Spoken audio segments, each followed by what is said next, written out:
Hey, this is Maxx Payne. Maybe you ought to give me back my pro wrestling. Ladies and gentlemen, welcome to Give Me Back My Pro Wrestling.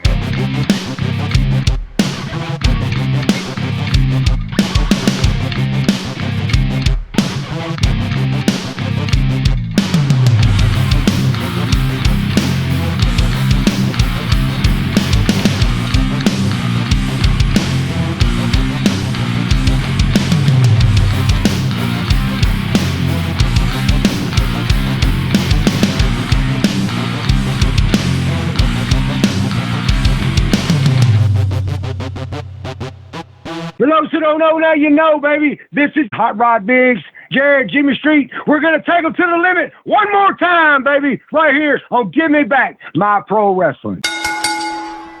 Ladies and gentlemen, welcome one more time to the Give Me Back My Pro Wrestling podcast, and I am here as always with my brother from the same father and mother, the Plastic Sheik, Jarrett Street. What is up, Sheik? How you doing, bro? I'm doing pretty good today. Doing pretty good, but it wouldn't be a show if I didn't bring some charisma with me. Oh, yeah, that's right. You brought the co-host with the mo-host, the territory wrestling guru, the host of This Month in Wrestling History, Quinton Quarisma. What's up, Q? How you doing? I'm doing good. How y'all guys doing? Doing good. Yeah, man, we're doing good. Of course, today, Maxx Payne is back. So, of course, last week's episode was the first part of this conversation. But let me just say this. Today, Max is back, and he is talking about the band that he had called LivingInSanity. And this band, to me, has really reached mythic proportions. And honestly, y'all, this is an absolute passion project of mine. When I asked Road Dogg a question, he answered it. I had to find out more. I was like Quinton Quarisma on Cage Match, like 3 a.m, trying to find something out about a band. And man, I tell you, it was a search. And I feel like today we are starting to find the end of the road, and I'm trying to think of what. Close the loop a little bit. Yeah, thank you. Close the loop a little bit. Absolutely, Sheik. So anyway, today is that. We're going to hear the full story of LivingInSanity. I'm sure we won't hear everything, but I know we're going to hear a lot. Obviously, that means that the previous episode, like I said earlier, was the Maxx Payne Part 1, where we talked about his career. What'd you guys think about that episode? Oh, Max is great. I mean, he's a talker. I mean, that's part of the reason we've got 2 parts of this. But yeah, he's a talker, which was great. I mean, it makes, our job easy with, questions. He would answer stuff sometimes before you get started, or answer stuff we didn't even ask. So, I mean, it gives a ton of information, and we appreciate that. And, I don't know. What'd you think, Q? Well, I thought that it's one of those you don't know going in, because I've never met the guy. I've never seen any interviews with him, so I didn't know what going in. And I think, and just I'm thinking, I hope this ain't gonna be short answer guy. Boy, he was not short answer guy. Which I love that talking about, the JoJo stuff, New Japan Dojo. I had no clue that's where he started, I mean, it rolled. I love it when it just rolls. Mm-hmm. Yeah, I just love it when we ain't got to pull anything. We've had. There's been, not just on our show. I've watched, listened to other shows and watched them where you can tell they're just trying to pull something out because they can't get nothing to go. I mean, he's one of those guys that, like Lynn Denton. You ask a question, you get 3 answers and a couple cool stories in that one. Yeah. Absolutely. I was just thinking like that we've been recently very blessed with some great conversations from people, and Max is no different. Obviously, that just every answer had a beginning, a middle, and an end, and it was awesome. I think my favorite story was about Ernest. I can't lie. That was pretty crazy about him stopping a mugging in Memphis. Just the randomness of the guy picked that day to commit a crime, and then Maxx Payne is there. It's like, it could have been a good lesson for that guy, and I actually really do hope it was. But anyway, yeah. Once again, that was awesome. Guys, before we get to the conversation with Max about Living Insanity, obviously do a little business here. We got Captain's Corner, the Portland Wrestling Expo 2, Saturday, February 21st. Holiday Inn, Portland Airport, 8439 Northeast Columbia Court, Portland, Oregon. Keep an eye on that. Definitely adding all kinds of cool stuff every day. Got some great guests that are going to be there. You've heard a lot of those on our show. Obviously, the next thing we're continuing to talk about is NWA Saturdays on Give Me Back My Pro Wrestling YouTube. That is running through February 7th, 2026. Y'all check those out. Those should be a lot of fun. It's Saturday morning wrestling with your old buddy Jimmy included sometimes. So check those out. Hope y'all enjoy those. Guys, that's all the business I got today. Do you all have anything before we get to Max and the conversation of Living Insanity? I'm good, man. Let's go. Let's do it. All right. I like that. We'll be right back with more from Give Me Back My Pro Wrestling and Maxx Payne after these messages. Captain's Corner is bracing for a big close to 2025 featuring Glory Days GrappaCon 3 on Saturday, October 25th. Glory Days GrappaCon 3 invades the Hilton Garden Inn in beautiful Lutz, Florida, featuring the $1 Million Man Ted DiBiase, Abdul the Butcher, Barry Windham, Dory Funk Jr., and many more. This will be one of the biggest assemblance of legends to ever hit the Gulf Coast. Then, as the year closes, we focus on the Portland Wrestling Expo 2. Returning to the Holiday Inn, Portland Airport on February 21st, PWE 2 will feature Ken Patera, The Grappler, Gorgeous Joey Jackson, Scott Norton, and over a dozen other stars of the past, present, and future of the Pacific Northwest. Make sure to head on over to Captain's Corner on Facebook and Instagram for full details on both those shows and all of our other signings. Cheers to the working man. Hey, my name is Tammy Reynolds. I am the wife of Forsaken Rick Reynolds, that super cool guy that everybody knows and loves. And I represent West Side Sauces. I make sauces, I bottle them, I seal them, I sell them. I have a hot honey sauce, I have a sweet sauce, I have a hot sauce, I have a white sauce that's so yummy you can use it on everything. They are absolutely amazing and I'm so proud of them. We make them from scratch. So go on our website, westsidesauces.com, check out our products, read about our story, and go online and order you some of these yummy sauces. And Rick actually uses all of the sauces because he is a die-hard smoker and griller, and so he likes really good sauces and rubs, and I make them, so how convenient is that for him? Go on our website, westsidesauces.com, order you some samples, and I think you'll thoroughly enjoy them. Thank you guys. Be blessed.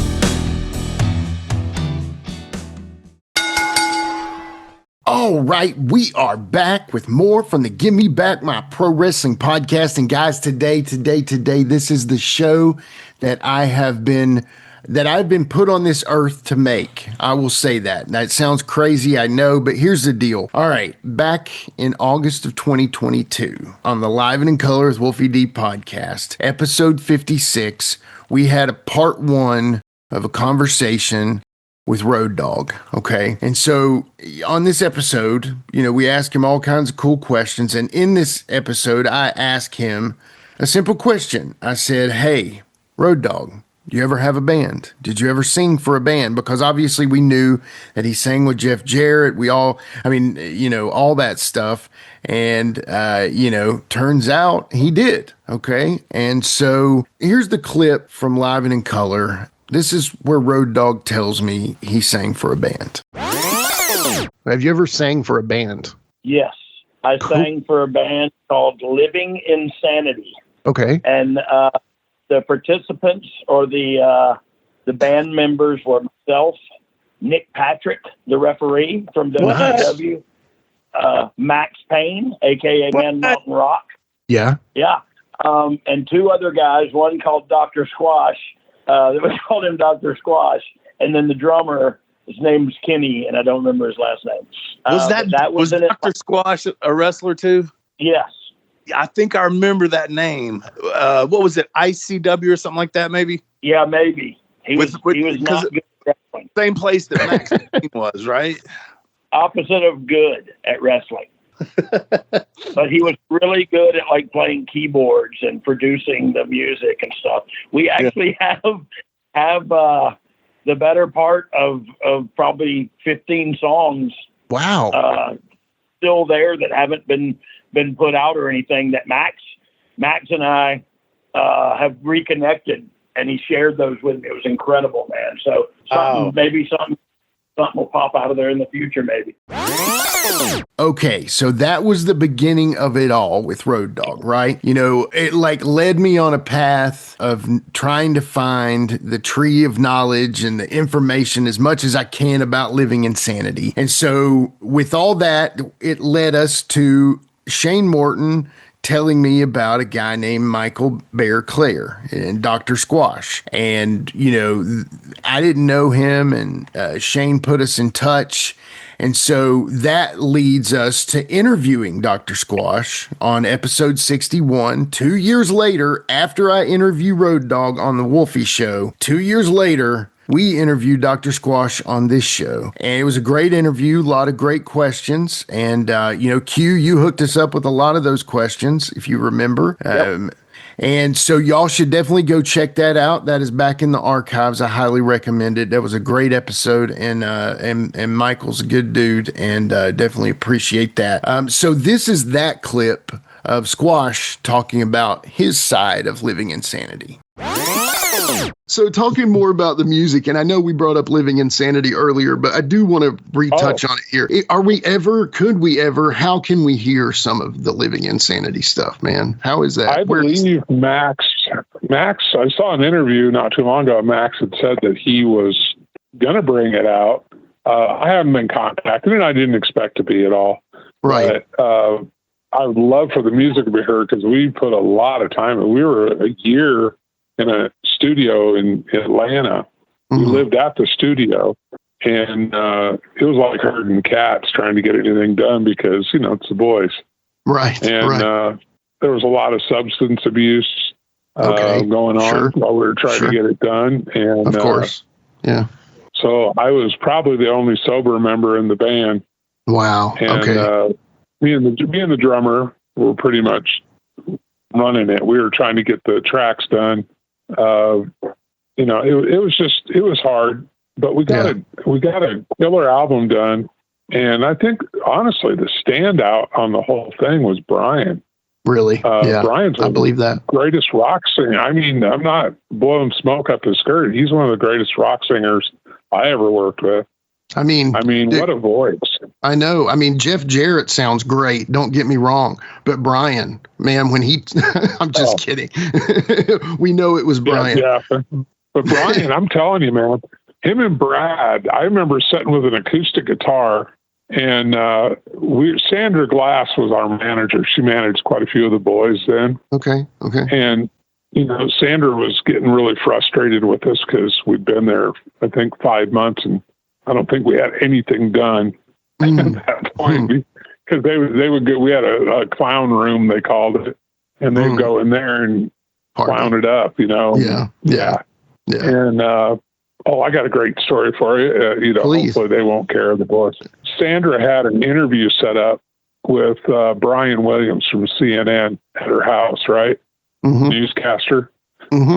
So I think Larry Zabisco had come over and gave Max a whole bunch of acid, window pane acid.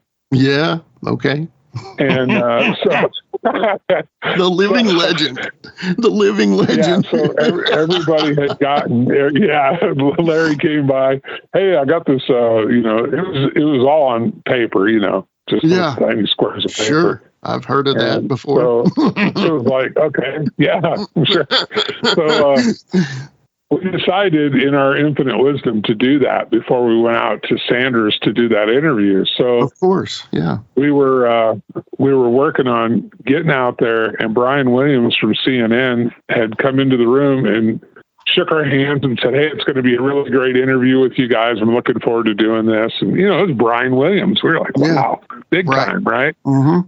Well, we went out into the kitchen, and Brian, for whatever reason, they had Sandra had ordered all this food in for the interview, and there was a whole plate of shrimp, like, the big Gulf shrimp, and Brian started eating all the shrimp, and it was for the guest, and he just kept hammering it, and pretty soon there was like almost none left, and then he started tripping balls. He was really, started losing his gourd. And we were talking, Sandra, I think it was Sandra, and Brian Williams was standing in the kitchen too. So Road Dogg turns around, pukes into the sink, everything he just eaten. And then wipes his mouth off and looks at Brian Williams and is like, yeah. And I just the look on his face. Brian Williams' face was like, okay, did I really just see that? And then Brian goes, where's that shrimp? He ate the rest of it that was kept eating. So then we decided, okay, we are way too out there to do this interview, right? And Max had parked Christine, his Lincoln, on the other side of the house. So we snuck out the back, all of us, and got in Max's car.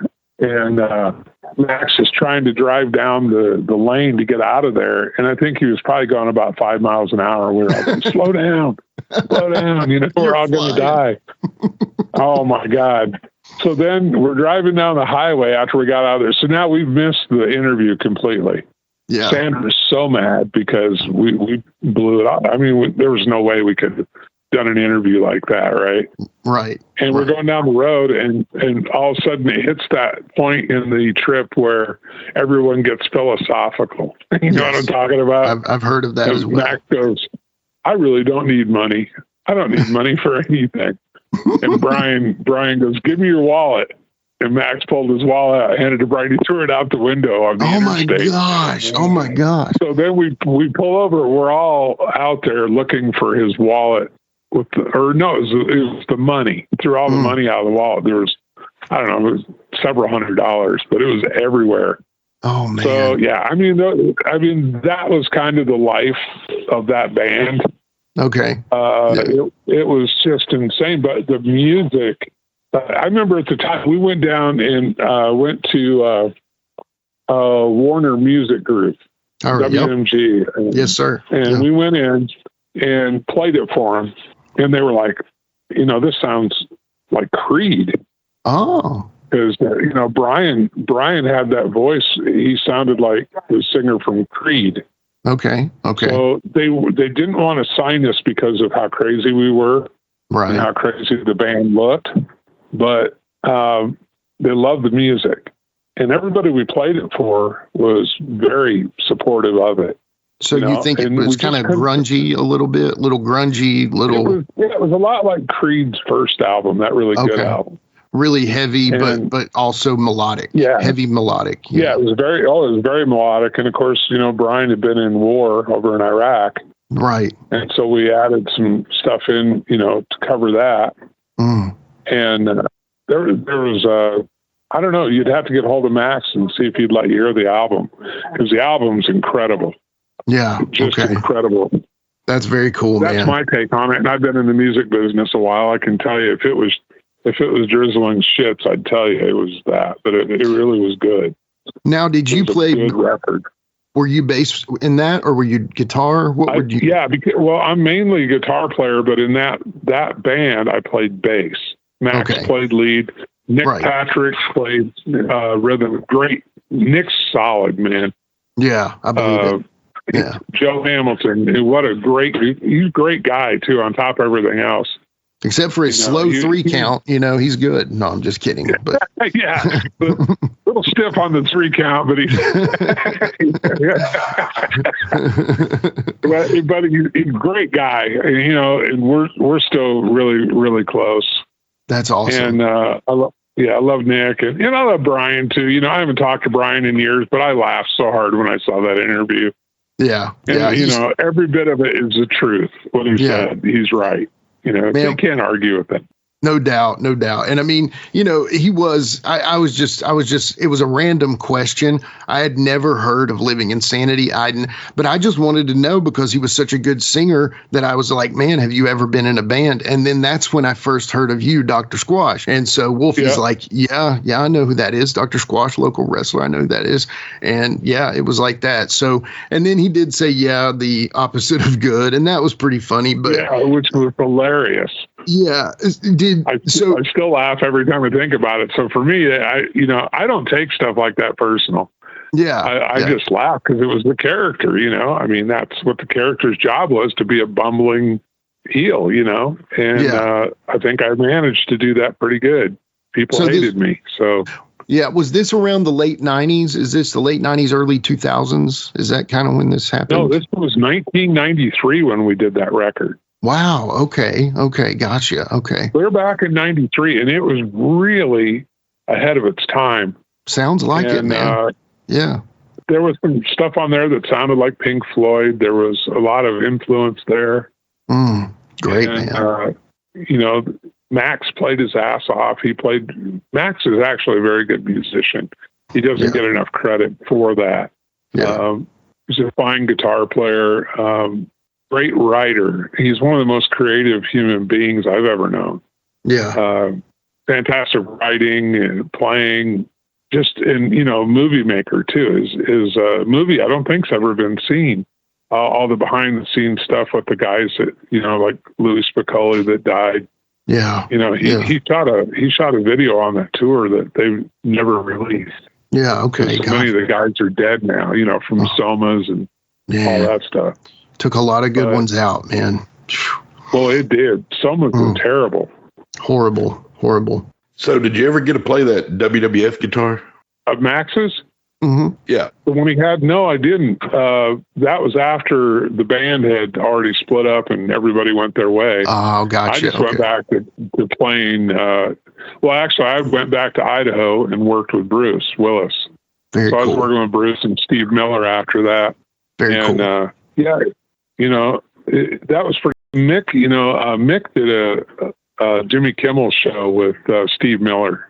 And I think he was trying, he asked Steve on air, did you know Dr. Squash and Maxx Payne? And, because I think he wanted to bury us, like we really didn't know him. And Steve went, oh yeah, they came to my house and, I kept telling him, you got to not pick me up and quit calling me brother, stuff like that. Max picked him up, and that was a hard thing for Max because he had went to the WWF, to the office, and told them that Steve Miller was going to be his manager because he had actually made a deal with Steve. Steve was like into it, like wanted to go out and manage him in the ring, and then at the last minute decided not to, but it made Max look like a liar. I think a lot of people thought he was lying about it, and the truth is that really did happen. That was a shoot, yeah. And that was a shoot, and he doesn't, get the credit for that.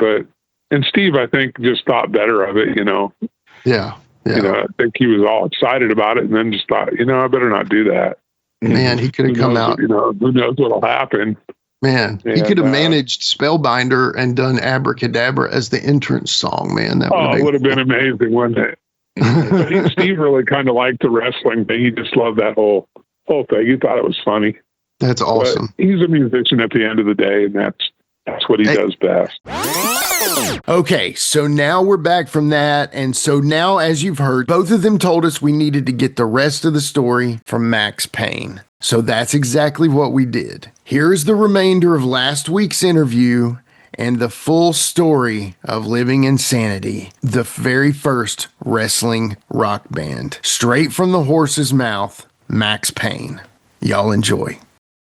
So one day, my friend Mike Clare, Dr. Squash, had moved to Ketchum, Idaho. He'd met a woman and moved to Ketchum, Idaho, and gotten married and was living in Ketchum, Idaho. Yeah.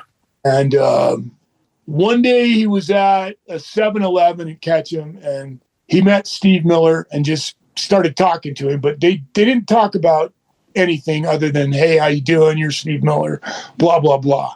Well, he knew where Steve Miller lived in Ketchum. And Steve had amazing hacienda out of town about 3 or 4 miles.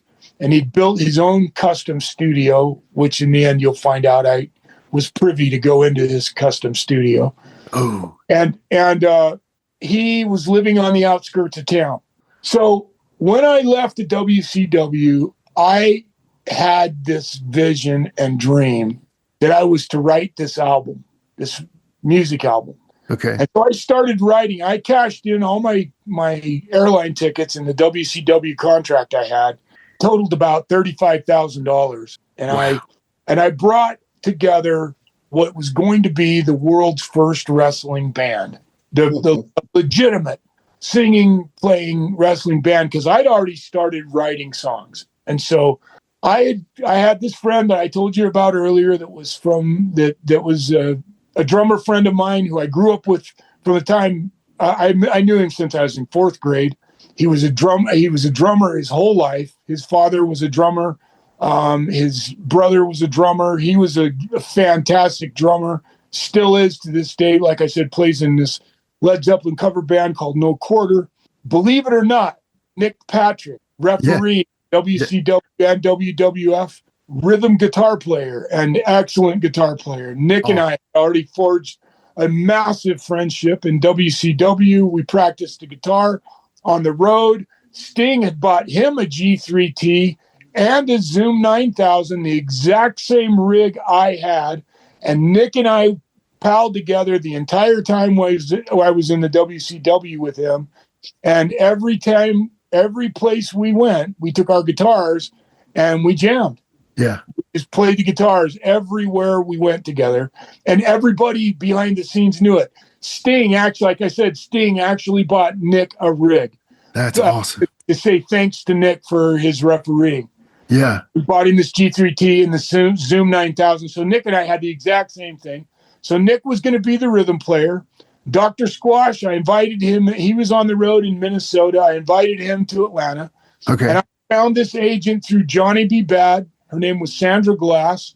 And she was going to manage the band and keep us afloat. And I brought us all together. And I had heard Brad Armstrong sing in the shower one day. He was in a shower in a little town in Alabama. I'll never forget this. Little high schooler, an armory in Alabama. And he was the shower had the most amazing acoustics in it. Yeah. And Brad there singing like Take Another Piece of My Heart or something, and just singing the blues. And I heard that and I went, there's my lead singer for Living Insanity.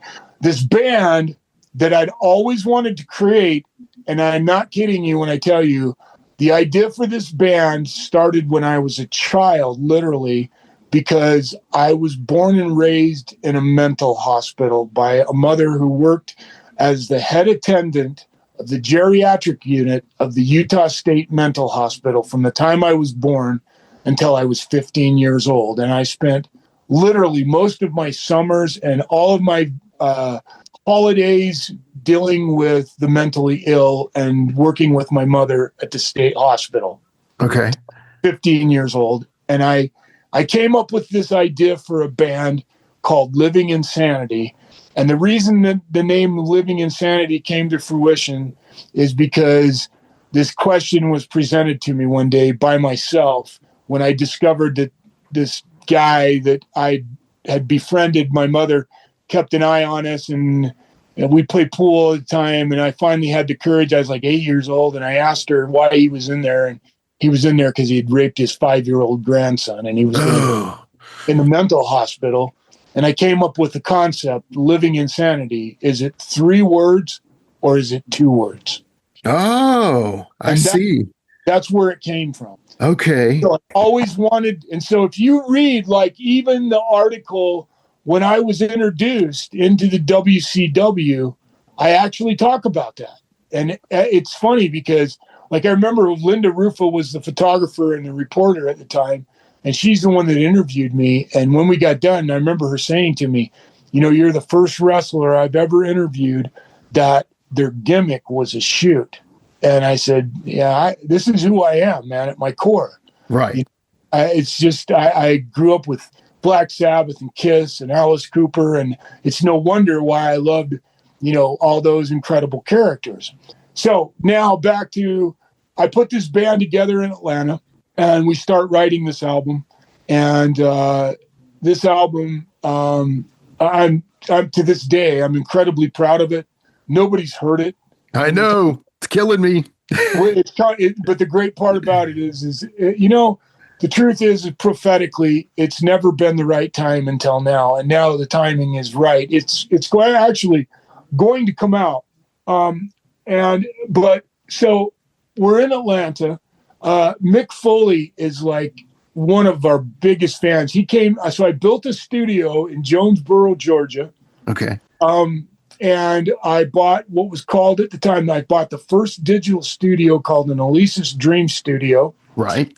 And I bought this incredible front end gear, this all tube front end gear called Summit. It's called Summit Audio. Okay.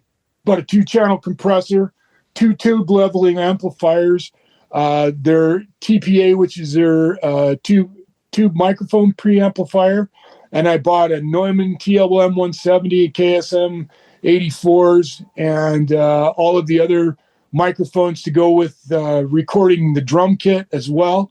I bought my drummer a brand new set of drums. I bought myself a bunch of guitar amps and processors, and I built this studio in Jonesboro, Georgia, and assembled this talent and signed a contract with Brad Armstrong. And I rented this rehearsal place called Rehearse Too Much from this guy named Kenny Cresswell. And we signed a contract with Sandra Glass, and we showed up to our rehearsal studio, and Squash was there. Dr. Squash was there. Nick was there. And my drummer was there. He'd moved from Utah to be there with me. So now we've got the studio built. We're all ready to start rehearsing the band and recording the songs. And Brad said, yes, I'm in. And we're sitting there waiting, and Brad doesn't show up. So I called him, no answer. Called him, no answer. No call, no call, no call. Finally left him a message, said, Brad, what's going on? Will you please tell me what's going on? No answer. Didn't call me. So literally 4 or 5 days goes by, and finally Brad calls me, because I called him. The whole band, we're all sitting there waiting for Brad, and all we have to do is start rehearsing and recording. We're ready to go. I'm already knee deep in writing songs. I've already written 8 of the songs, and I'm ready to go. We're already started practicing and rehearsing and getting the studio put together. And God, no sooner did we get the studio together than it rained and flooded my brand new studio. Is so that's a story in and of itself. And Brad calls me and says, yeah, I'm not going to do it, but you know what? I think I know somebody that might want to do this. And I said, who? He goes, my brother. And I said, what brother? He goes, well, this brother of mine named Brian, you don't know him. He just came back from the military, but I'll have him get a hold of you. And he hung up, and we're all sitting there in my apartment in Marietta going, what are we going to do? I'm trying to figure out, okay, well, here's my dream going down the tubes, and the phone rings, and it's Tex Schlesinger. Oh. And Dennis says, hey, Max, we're really good friends. We lived in the same apartment building in Marietta. He goes, listen, I'm down here at the Outback, and there's somebody here you got to meet. And I said, who? He goes, Brian James is here. I said, Brian? He goes, yeah, Brian Armstrong. Oh. He goes, yeah, Brad's brother, He says he can sing, and he wants to sing your songs, and I think you need to come down and talk to him. And I'm like, okay, I'm on my way, because I was desperate now. Yeah. So I go down there, and Brian gives me his best sales pitch. Long story short, we go back to the apartment. I know Steve Miller. Where's Steve Miller in all this? It's coming, I promise. It makes no sense without Brian being introduced in all this. So Brian's now getting ready to start jobbing for the WCW. And we go back to my apartment, and I played him a couple of the songs, the first 2 songs I wrote outside of WFO, because WFO didn't have words at the time. Was the first song I wrote was a song called That Song, which is my homage to the page by Bob Seger. Okay. It's basically the page about being a wrestler, life as a wrestler. Okay. Being on the road as a wrestler. And then another song I'd written called Falling Down, which is kind of on the same vernacular, just a little more straight up 1-4-5 bluesish. It's more of a blues song. And I said to Brian, I said, why don't we go back to my apartment? And I had this shitty little white Cort acoustic guitar that you couldn't play past the 12th fret because the neck was so shitty. I just ended up pulling all the frets out after the 12th fret. But it was this guitar, we called it Pegasus because it was just full of magic. We go back, Brian sings the 2 songs, and I'm just blown away. And then he sang another song by Four Non Blondes, that song, and I wait. Oh, yeah. Yeah. Brian can knock the shit out of that song. And then he sang Plush. I knew how to play Plush, and I played Plush. And I said, Brian, you got the job. But I said, I'm not doing shit until your brother Brad calls me on the phone, comes over to my house, signs off on that contract, and you sign in his name. And Brad finally agreed to do that. And we ended up signing the contract, and Brian took over for Brad.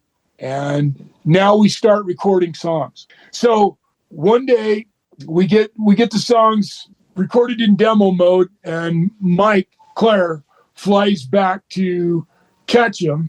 I flew him back to Ketchum just to take a demo and drop it in Steve Miller's mailbox. Okay, he's going to drive up to his house and put a demo in his mailbox with my name and phone number in it so he can call and get a hold of me in Atlanta. So, I don't know. He comes back, didn't hear anything, and we were kind of depressed. So I to be honest with you, I kind of forgot about it. One day the phone rings, and I think we told some of the boys that we were Mike used to brag about shit a lot of times that he shouldn't brag about because none of it had come to fruition, and it always pissed me off, Yeah. You don't brag about shit that hasn't come to fruition, because if it doesn't, you're going to look like you got egg on your face. And it seemed like every wrestler did that, right? So don't brag about Steve Miller. We don't know shit about him. And we hadn't heard from him, and we were still recording our asses off. Music was flowing out of me at breakneck speed. And so one day I'm sitting at my house in Marietta. I hadn't moved into the studio yet. I still had this apartment a house actually in Marietta, and the phone rings, and I answer the phone, and this guy on the other end is doing this shitty imitation of Hulk Hogan, or no, it was Macho Man. Brother, no, it was Hogan. Brother, let me tell you something. You got to say your prayers and eat your vitamins. This is Steve Miller, and I'm coming to your town. And I said, I don't know which one of the boys this is, but F off. I'm not talking to you. Yeah. I hung the phone up, right? And I thought, I thought it was like, probably rude or somebody that, Yeah. Scott Hall being a dick, Yeah. Yeah. And because Mike had bragged to Scott Hall that we knew Steve Miller. And so I thought it was one of the boys.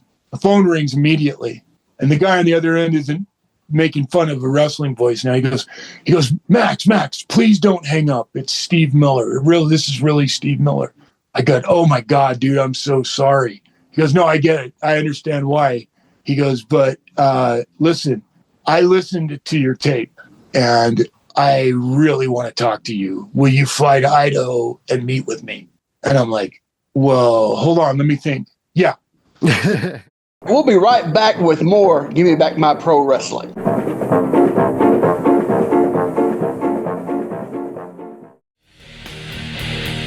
Biff. He's one of the most feared and respected competitors in all of Tennessee professional wrestling history. Biff. He's known for taking himself beyond the limit of sanity in his unending quest for honor and glory, even if that meant destroying himself in the process of delivering death-defying excitement every time he stepped foot inside of that sacred ring. Over 20 years of horrifying, blood-soaked annihilation has put a toll on the body of this unstoppable force of carnage. Although he's made a career out of massacring his opponents, his self-destructive style was bound to catch up eventually with this seemingly unbreakable man. If you've ever witnessed Biff in action, then there is no doubt you never forgot him. And his friends in the Tennessee pro wrestling community are asking you to remember him now. Biff has recently undergone several surgical procedures with more on the horizon. This has put this legendary figure in a very difficult financial emergency. Not only have these surgeries prevented Biff from doing what he loves as a beloved pro wrestling star, but it has negatively affected the conditions of his home life and family as well. This is why we're asking you to join us at the Gypsy Joe Arena at 106 Southside Street in Tullahoma on Sunday, November 2nd at 2 p.m. for the Brawl for Biff benefit event, featuring an afternoon of pro wrestling excitement as Tennessee's top wrestlers put it all on the line to help our brother Biff. You will see in action the Death Dealer, Zach Austin, the All-Nighter, Austin Wright, Cousin Condry, DJ Arp, No Limit Mike Cobb, D'Amico Graves, Snyder, the Rollin' Hard Playboy, the Ronin, Jeremy Travis, Gunnar Daniels, Brent Powers, as well as the highly anticipated return to Tullahoma of the maniacal J.C. Crow, along with his manager, the nefarious Nick White, and so much more. It's an afternoon of guaranteed action and excitement at only $5 per ticket. You cannot afford to miss this important event. Help us give back a lot of love to a man who has put his heart and soul into captivating the essence of what it means to be a pro wrestling legend in Tennessee, and come help us brawl for Biff.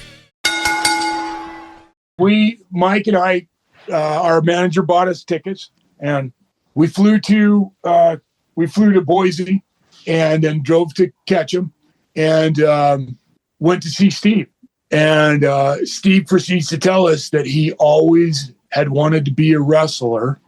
His uncle was a wrestler, and Steve was originally born and raised in Texas, so he grew up with Texas wrestling, knew all about the Von Erichs, knew everything about Texas wrestling, and his uncle was actually a jabroni in Texas for all the territories that had gone through there before, and he wanted to come and be a part in the wrestling business, and he wanted to be a part of it. And just about that time it so happened that the WCW, after the Knobs thing, all of a sudden Mick came to me one day and he said, Max, I told Mick about the Steve Miller thing. And in fact, Steve Miller came to Atlanta and gave us tickets. And we went and sat in the front row and saw Steve Miller at an amusement park in Atlanta. That's awesome.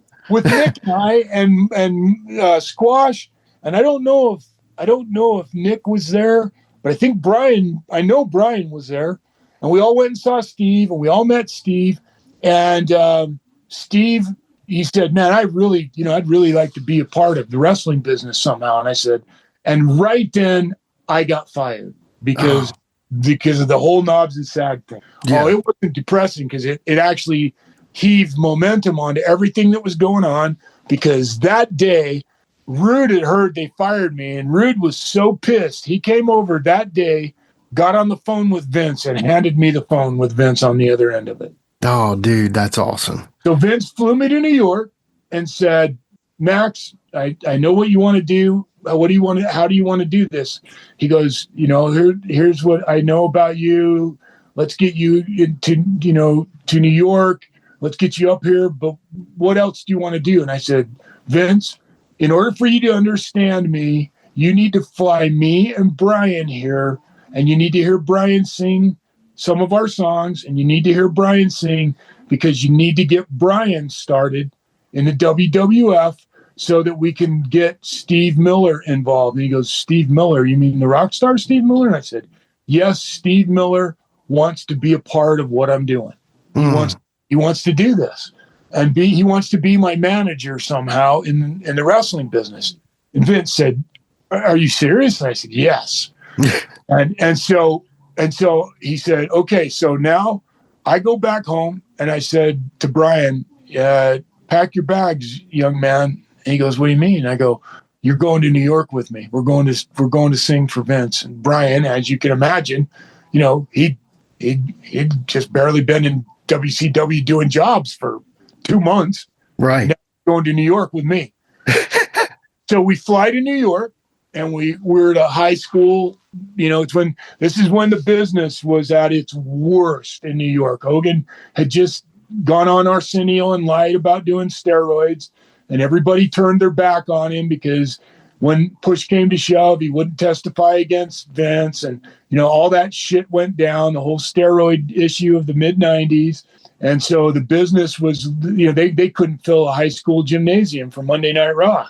And so Brian and I flew to a gym in upstate New York, and I'll never forget it. We sat in this little, like a stage behind off the basketball floor of this gymnasium somewhere. I wish I could remember exactly the details of the building. Mm-hmm. They had a curtain wrapped around where we were sitting. And Robert Fuller, God bless that man, his dad had gave him a D35 Martin. Oh.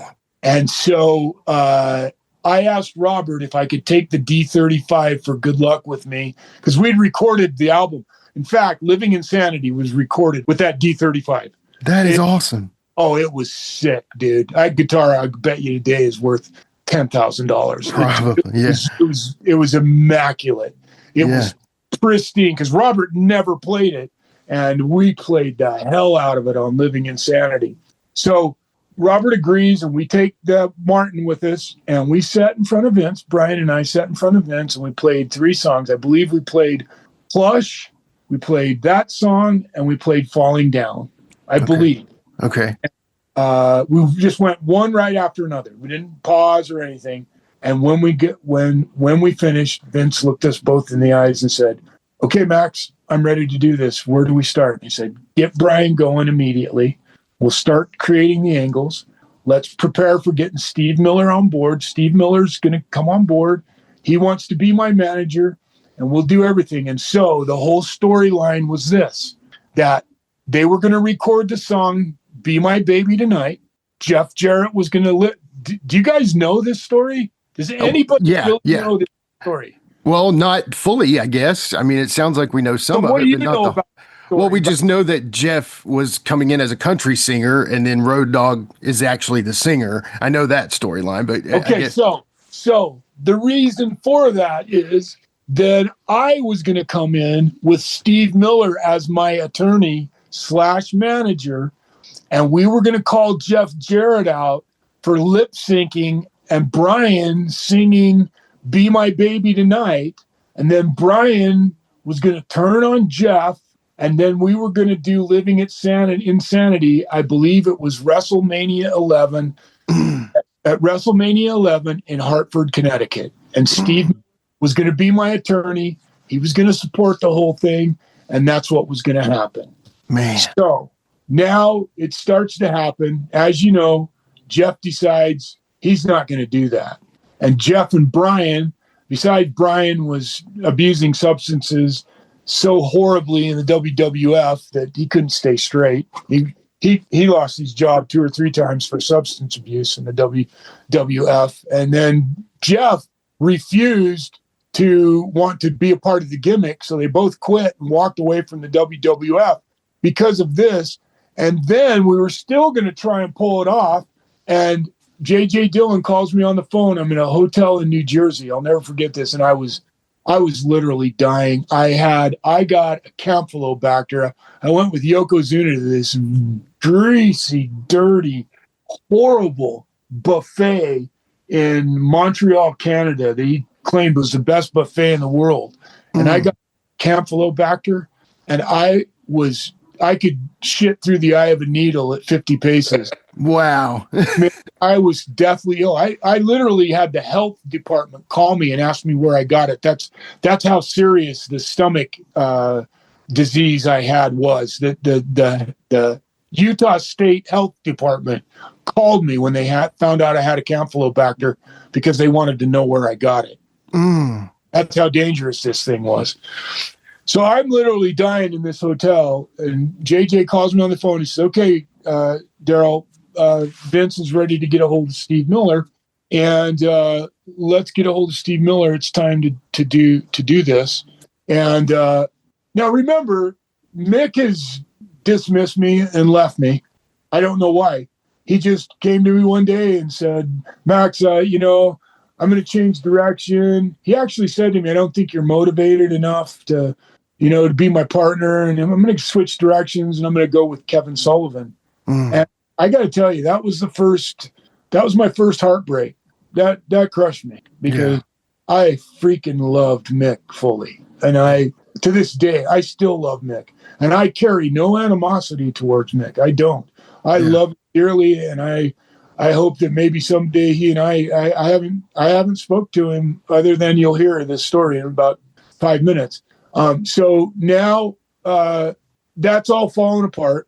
The only thing I got left is this Steve Miller thing. I'm hoping that the Steve Miller thing will bring Brian back to the table, and we'll do this thing at WrestleMania, and I can get the WWF crowd to see Living Insanity perform one time, one song. That's all I want to be able to do is, hire a great, the PA system of a rock band. You know what I mean? Right. Totally. To play like a rock band in front of 18,000 people at WrestleMania, I figure we'll be vindicated, Yeah. So I give J.J. Dillon Steve Miller's number, and I sit down on my bed, and the phone rings, and it's J.J. Dillon. And first thing he says to me is, he says, "Max, is this some kind of a rib?" And I'm like, "What are you talking about?" He goes, "I just called Steve Miller with Vince on the phone. Steve Miller said, no, he's not going to do it." I said, "What?" He said, "Steve Miller said, no, he doesn't want to do it. He doesn't want to come to WrestleMania." I said, "What are you talking about? He's never said anything, but that's all he's ever wanted was to be on wrestling television." So I call him on the phone and I said, "Steve, what are you doing? This is my career on the line." Yeah. So I talked to my agent, and they all said, "It's not a very good idea that you don't want to be involved in wrestling." I said, "Are you out of your mind? Do you not? You just got done bitching to me about your record company not supporting you. Do you realize the audience you're going to be able to introduce Steve Miller's music to? And not just in the United States." I said, "Wrestling is a worldwide, they probably have 750 million people worldwide as an audience, Steve. You're going to introduce Steve Miller's music to people you never even dreamed of introducing it to." "Yeah, I just can't do it, Max. I just, they think it's going to be bad for my career." And I said, "Bad for your career?" I said, "You're already an old-time rocker. You haven't had a hit in 10 years. Dude, you're already a vintage rocker, Steve. That's what you do. I saw you at an amusement park. Right. Why would you want to come and do this with me, man?" "Yeah, I'm just not going to do it." I said, "Well, thank you, Steve, because you just probably cost me my career in the WWF." And I hung up on him. I called JJ back, and sure enough, he said, JJ says to me, "Yeah, I just got off the phone again with Vince, Max, and we're going to cut you loose." And I said, now I'm already booked. So I'm already booked to go on this tour, the Full Metal tour in Germany, like in a week or so. It's going to go, I'm supposed to go to Germany and then play. The whole reason I'm supposed to go to Germany and England is to play the whole time I'm there, right? Right. So I said, "Okay, I said to Vince, I begged him, I said, "Vince, please let me go on this last tour. Please let me just go and show you that this gimmick can be successful if you will just give it the opportunities to succeed. Please just let me go. Let me take my video camera with me and record me playing in Europe and prove to you how successful this gimmick can be. Because the only time Vince got to see me play the guitar live was in Madison Square Garden, and it was another time I should have said no. And the reason I should have said no is they put me on Madison Square Garden in front of 18,000 people to play my guitar with a system I wouldn't have used to play in a bar of 200 people. So I go out in front and I begged him not to make me. I said, Vince, please don't make me play out there without doing this the right way, with all of the right equipment, with everything in place so I feel comfortable. And we've got, this can't be done through the PA of Madison Square Garden. It has to be done through a rock and roll PA, like I'm a rock band. And he goes, no, I need you to go out there and play. You need to go prove to me that you can make this. I said, but it's not going to work, Vince. I can tell you right now, when I went out and did dress rehearsal, I can tell you I'm not going to be able to hear myself, Vince. This isn't going to work. I hate the guitar rig. This thing is not going to happen. And he goes, no, you need to go do it. And it's the only time I ever got booed, because as soon as the crowd started to make noise, I couldn't hear myself play. And I fell off my rhythm track and they booed me. The New York crowd. Of course they did. They thought I was full of shit, right? Yeah, because I'm out there trying to do this with one Marshall amp, one fourplex in front of 18,000 people. Yeah. And you think that they're going to hear me play that through this system. And they booed me. And so I said, please let me take my camera to Germany with me on this tour so that I can play to you and prove to you that this gimmick will work if you give it the opportunity. And Vince said yes. And so on October 3rd, 1995, I took my video camera with me on this tour that they had almost eliminated me out of. I'm actually in the program on the very last page of the program. And now I realize the Click has effectively completely eliminated me from the tour. They hate me so bad it's not even funny. They're making fun of me right to my face. Oh man, that's how bad it is. And you know what's amazing? I'm going to prove it to you, because in the very near future, my movie's going to come out. You're listening to Give Me Back My Pro Wrestling, and we'll be right back after these messages.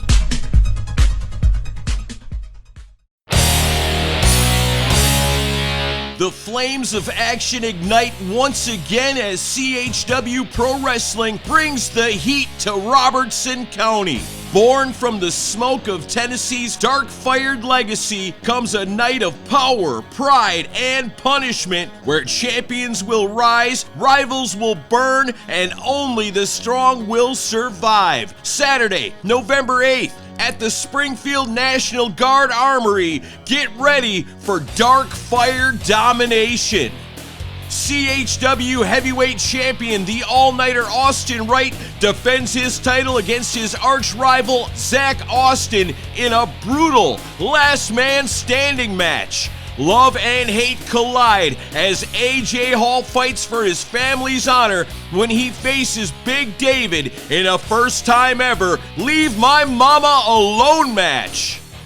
The King of the Cave, Yabba Dabba Daddy, returns to prove why he's one of the most beloved and battle-tested competitors on the planet. But standing in his way is none other than CHW co-owner Chris Green, the man the fans love to hate. Green's power won't save him once that bell rings, because Yabba Dabba Daddy plans to drag him straight into the Stone Age.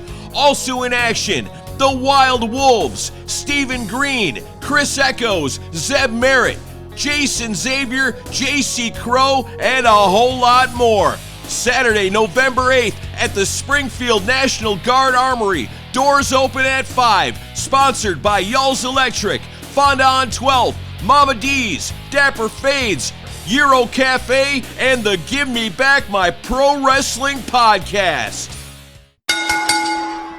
Now you're going to get to hear the music I wrote for the movie that I made, because the music is going to be the soundtrack for The Thing That Should Not Be. And only because of, I swear to God, fate's destiny that this happened. So they weren't going to let me play, right? But I'm shooting video the whole time. So now I'm shooting video. I decide that I'm going to make sure that I shoot a movie.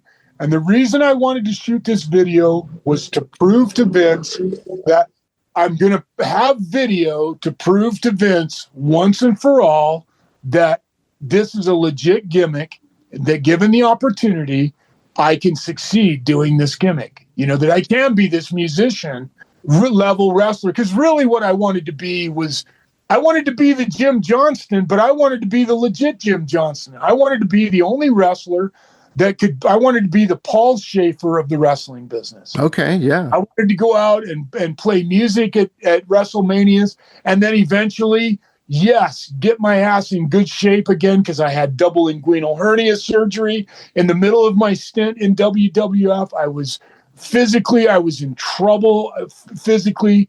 I was a mess physically. And I really needed to work my ass off to get myself in shape, and I was willing to do all that. So I took my camera with me to prove to Vince, and I only did it for Vince, that this gimmick, given the opportunity, would succeed. So I took my camera, and I get there, and they aren't going to let me play in front of a crowd. Until one night, Owen and Radford are horse playing in the dressing room. Right? Mm-hmm. And Louis Muccioli rounds a corner, and Owen sprays, I think it was Drakkar Noir, into his eyes accidentally. He was trying to spray him, but he had the nozzle, and it literally shot right into his eyes at point blank range. Literally within probably 5 inches, that bottle was away from Louis's eyes, and his eyes immediately swelled up. To the point where it was swelled so bad, I think he may have ended up leaving the tour, because he couldn't wrestle anymore, because his eyes were so swollen shut, and it almost blinded him. He was temporarily blinded. And so Tony Gurria comes to me, and he goes, okay, tonight, everybody, he comes to the dressing room because Louis is hurt. We're going to have a battle royal. And I went to Tony after the dressing room cleared, and I said to Tony, Tony, you do realize there's only one wrestler that can give you 15 minutes without an opponent. And he looked at me really funny, and he goes, what do you mean, Max? And I go, I'm the only wrestler you've ever met that can give you 15 minutes without an opponent. He goes, what are you trying to say? I said, let me go out there and play my guitar. And he goes, you can play your guitar for 15 minutes. I said, yeah, I have 2 backtracks. And I said, they're combined, when I milk them, that's probably 6 or 7 minutes. And I'll go out there and do a little warm-up set and play a bunch of songs people recognize and know, especially the Germans. I'll play the German national anthem, and I'll play Basket Case by Green Day at the time was real popular, and I'll play the opening riff to Enter Sandman, and in Switzerland I'll play Smoke on the Water. Everybody in Switzerland knows Smoke on the Water. So I said, I'll go out and I'll play these songs they all know for 5 minutes or so, and I'll just do some warm-up stuff, and I'll put on a little show for about 5 minutes, and then I'll do my 2 warm-up tracks. You'll get 15, 20 minutes out of me every night, and nobody will have to wrestle in a battle royal. He goes, let me call Vince. So he calls Vince, and he comes back, and he said, okay, Vince said yes. And so I ended up playing 5 times on that floor. But had it not been for Owen spraying Louis in the eyes, it would have never happened, because Nash Hall and Triple H hated me so bad that they would never have let it happen. And you'll see in the movie, they don't pull their punches. They make it really clear what they think of me. And I'm pretty much as clear at the time how I felt about them, because my life was destroyed. I knew that when I went back that my career was finished. And that's how the whole of my music career and my WWF career, it ended. When I flew home to Utah at the end of that tour, my career ended, and the WWF never called me again. I never spoke to anyone in the WWF ever again, except for J.J. Dillon threatening me to give my guitar back to him, which the guitar was my idea. I'm the guy who hired Hamer. It was my idea to build the WWF guitar. In the end, it was my money that paid for it.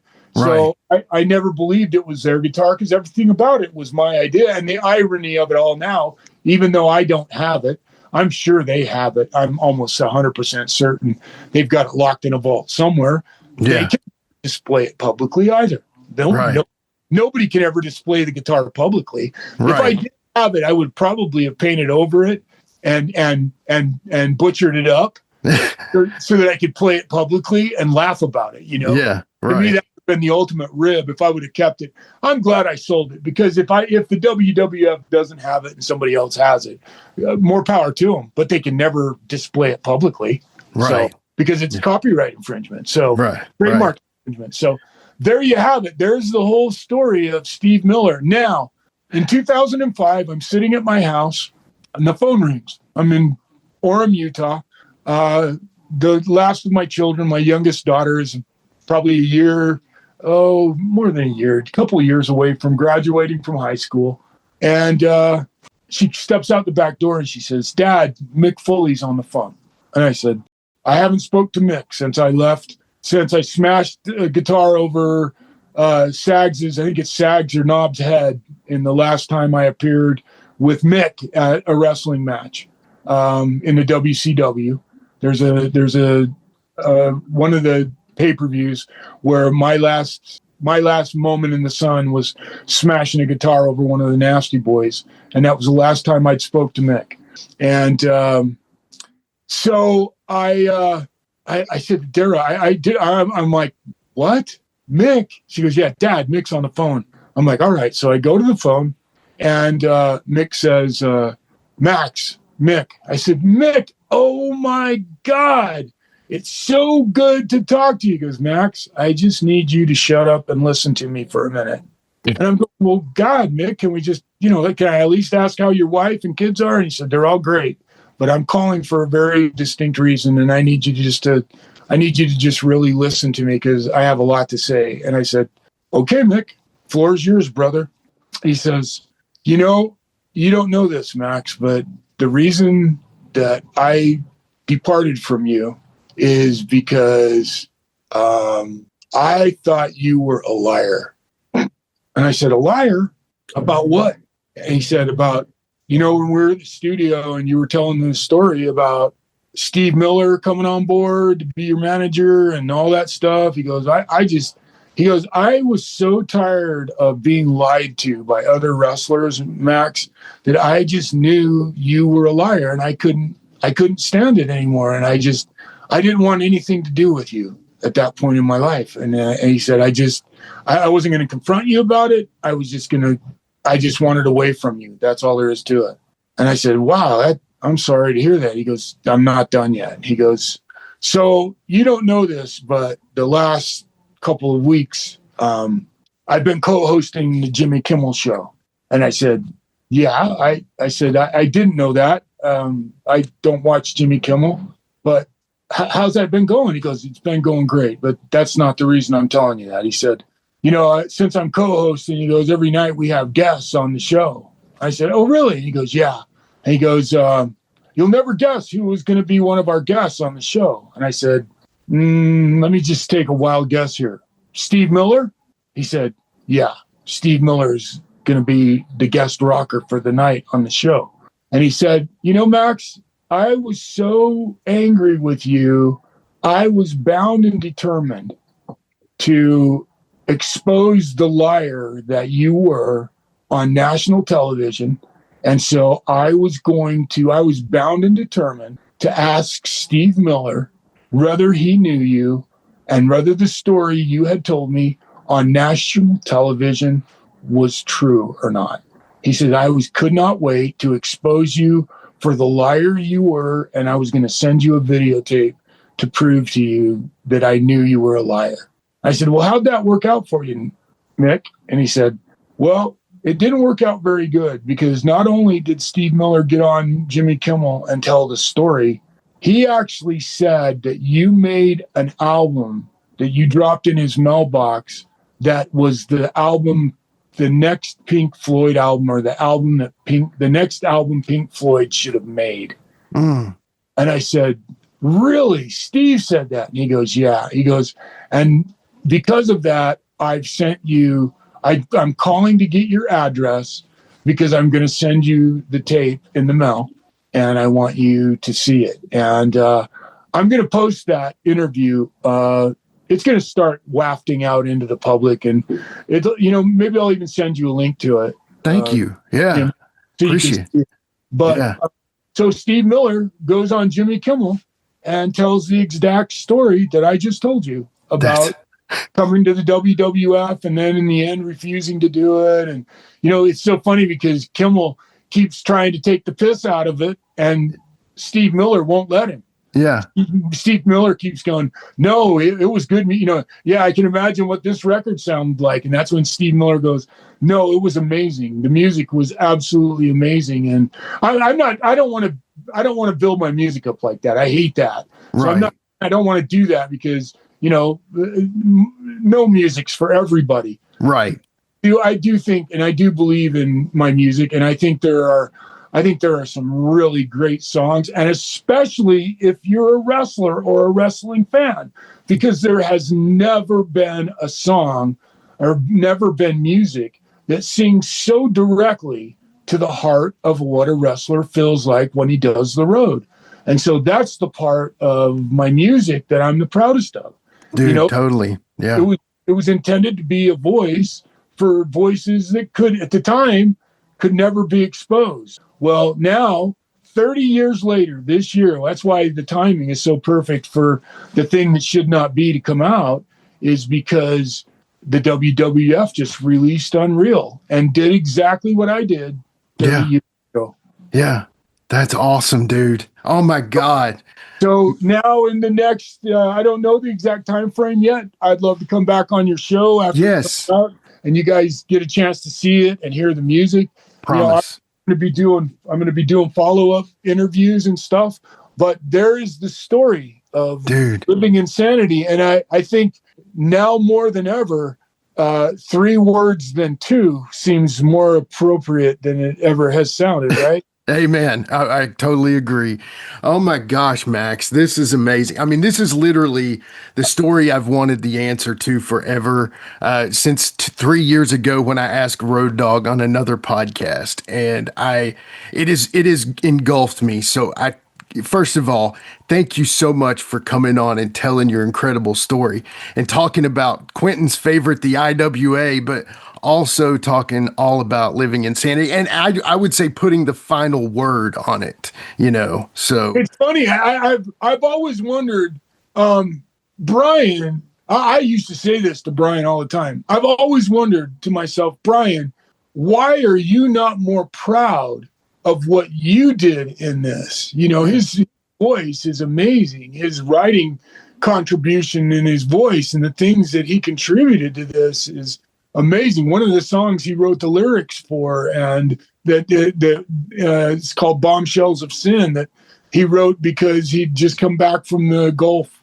War. And so he was dealing with soldier feelings. So we wrote this song, called Bombshells of Sin, that he wrote the lyrics for. And, not to mention he sings on all of the songs, and his voice, Brian could have very, very easily transitioned very easily into being a rock star. And he just wouldn't do it. And obviously it's funny. He's obviously not said very much about the impact, that Living Insanity and that I had on him at that time.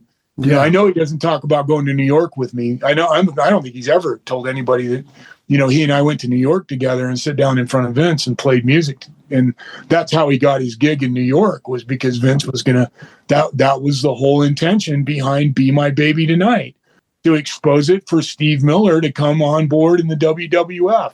Yeah. That's why I still, to this day, I have PTSD because of this. It's one of those things that, I'd worked my ass off for 10 years to get to this position, and with one fell swoop, my entire life was over. Man. Well, I promise you, as soon as that comes out, you're going to come back on and we're going to cover that in detail. Max, I can't thank you enough for spending time with us like this today, brother. It's meant the world to us, and just keep keeping on, man. I can't wait to see that, and thank you so much for sharing your story with us, brother. Thank you. It's meant a lot. Hey, it was absolutely my pleasure. Was Dr. Squash on your show? He was, yes. I thought so. I thought I heard that. Yeah. Yeah. I knew Mike was on there, and he, I know it's funny that life has this really weird way of, when you talk about your life, no matter how you tell stories, sometimes you can never paint yourself into a very good corner. But right. Life has this very interesting way of dealing with you in its own way. But I listened to some of that interview, and I love Mike. I could never. I could never hang out with him again. I know he forgives me, and I forgive him. Right. Because in the end, I know what I ended up doing for him too, as well. But the downside or the negative things, I took his wife and all of that. Well, that it's easy to say that, on the surface and go, wow, that's horrible. And it is horrible if that's all you know about it. But sure, go into details. All I'm saying is I forgive him. He forgives me. Mike is an incredibly talented guy and brings, he has his own set of values he brings to the table. I just know that, we had a run together, and we accomplished some pretty amazing things. So yeah, the time, but there's my side of the story anyway. Couldn't have said it better. Golly, we do like Squash. He's a good dude, but thank you so much, Max, for doing this. You can't help but like Mike. Yeah. Like those guys, he makes it pretty hard not to like him. Yeah, good dude. You are too, and you've proved it today. So thank you so much, Max. We'll talk to you soon, brother, okay? All right, thanks for your time, and we'll talk again soon. Thank you. All right, that was the one and only Maxx Payne. We'll be right back to wrap things up with Sheik and Quinton on Give Me Back My Pro Wrestling.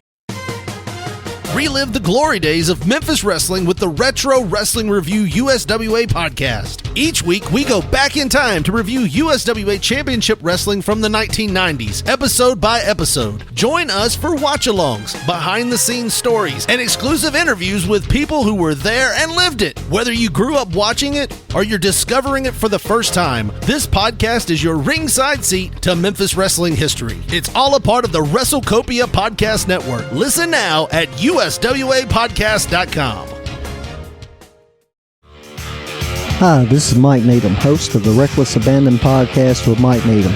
We invite you to jump on your favorite podcast platform and search for the Reckless Abandon Podcast and give us a listen.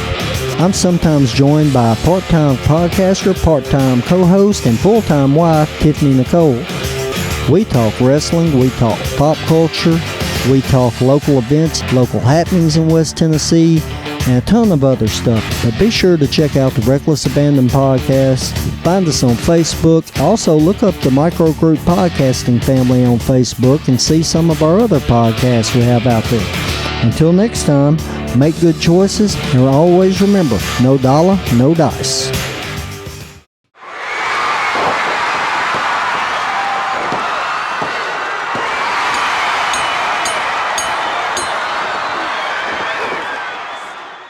All Oh, Sheik and Quinton, one more time. Man, that was awesome. So now, I guess, what is it? We need to get Nick Patrick on the show. Yep.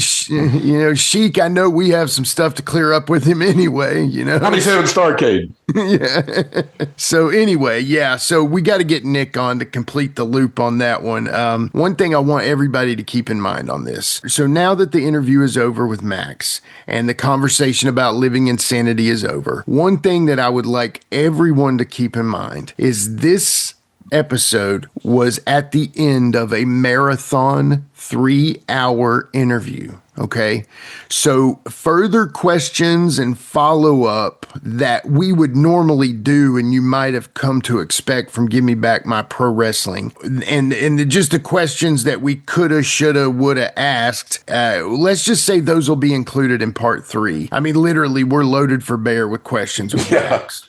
And whether it's his career or his band, we're covered. So, and I'll be honest, I feel like y'all are with me on this, but I'm completely invested in this now. So, we're with you. Yeah, I want this documentary to happen. So let's do what we can, guys. If you've enjoyed this, if any part of you has been entertained, let's help get this documentary made. It's already there. It's pretty much done as far as I understand. It just needs to get it out there. So if I don't have any further information at this moment on the specifics of that, but once I do, I will let you all know, and I expect Team Give Me Back My Pro Wrestling to be full effect on this, because this is something that, like I said, means so much to me and means so much to Max, and it'll just be really cool to see it made. So anyway, stay tuned for that. We'll let you know what we can. One more time, guys, before we go, Captain's Corner Portland Wrestling Expo 2, Saturday, February 21st, Holiday Inn, Portland Airport, 8439 Northeast Columbia Court, Portland, Oregon. Keep an eye on our social medias for new things coming up and coming out on the show at GMBMPW on Facebook, Instagram, YouTube, and X. Thank y'all for liking, sharing, following, all that. But most importantly, thank you for listening. Guys, I think that's all I have. Y'all got anything before we go? No, man, it's been a great episode and glad to hear all this stuff and kind of piece it more together. And, I'm looking forward to any other piece of evidence we can put together for this. So, Nick Patrick, we're looking at you. What about you, Q? Go buy a shirt. That's right. That's right. We've got a new site coming. Keep an eye on that. Until then, Pro Wrestling Tees, get a shirt, y'all. Seriously, we would have greatly appreciate it. Thank y'all. So for the one and only Maxx Payne, for the Plastic Sheik Jarrett Street, for the Territory Wrestling Guru Quinton Quarisma, and myself, this has been Give Me Back My Pro Wrestling. We'll see y'all next time. Don't forget is right, Sheik. Now, if you guys have stuck around to this point, I gotta say we have an extremely special treat for you. With permission from the man himself, Maxx Payne, for the first time ever, I'd like to introduce to you Living Insanity playing their song, Called Again, featuring a killer slide solo by our buddy and former guest of the show, Dr. Squash. Y'all enjoy.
with a tear in my eye.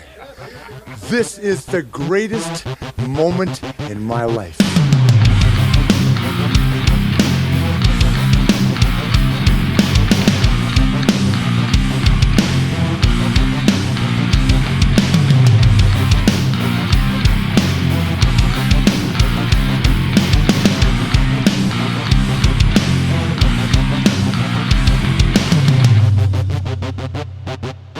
We'll see you later.